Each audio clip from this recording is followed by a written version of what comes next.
La Côte d'Ivoire est le dernier pays de cette tournée du chef de la diplomatie chinoise dans 4 pays africains.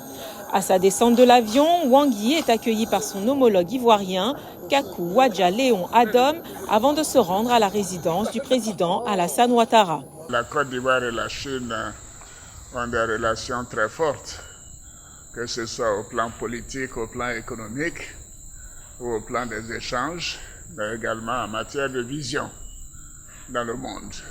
Et nous avons eu un bon entretien qui a duré plus d'1 heure de temps.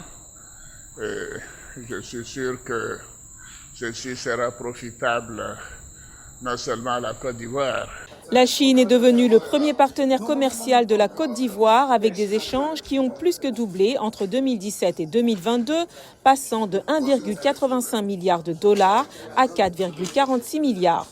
Comme dans de nombreux pays africains, la Chine a financé ces dernières années plusieurs projets d'infrastructures en Côte d'Ivoire, notamment des autoroutes, des barrages hydroélectriques ou encore un projet d'extension du port d'Abidjan. Nous sommes heureux de voir que sous la conduite du président Alassane Ouattara, la Côte d'Ivoire a maintenu une forte croissance économique et les niveaux de vie de la population ont été nettement améliorés. Nous sommes vraiment heureux de voir que la Côte d'Ivoire a déjà réussi à trouver une voie adaptée à ses conditions nationales. Yi a remercié mercredi la Côte d'Ivoire pour son soutien ferme sur la question de Taïwan, que la Chine considère comme l'une de ses provinces. La Chine et la Côte d'Ivoire sont des partenaires stratégiques, sincères et amicaux.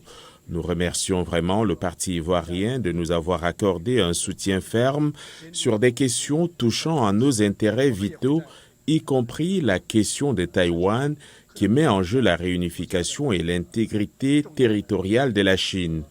De notre côté, nous allons continuer de soutenir fermement la Côte d'Ivoire sur les questions touchant à ses intérêts vitaux et à ses préoccupations majeures. Mercredi matin, le chef de la diplomatie chinoise était au Togo. Dimanche, il se trouvait en Égypte où il avait plaidé pour un cessez-le-feu à Gaza et la création d'un État palestinien avant de se rendre en Tunisie.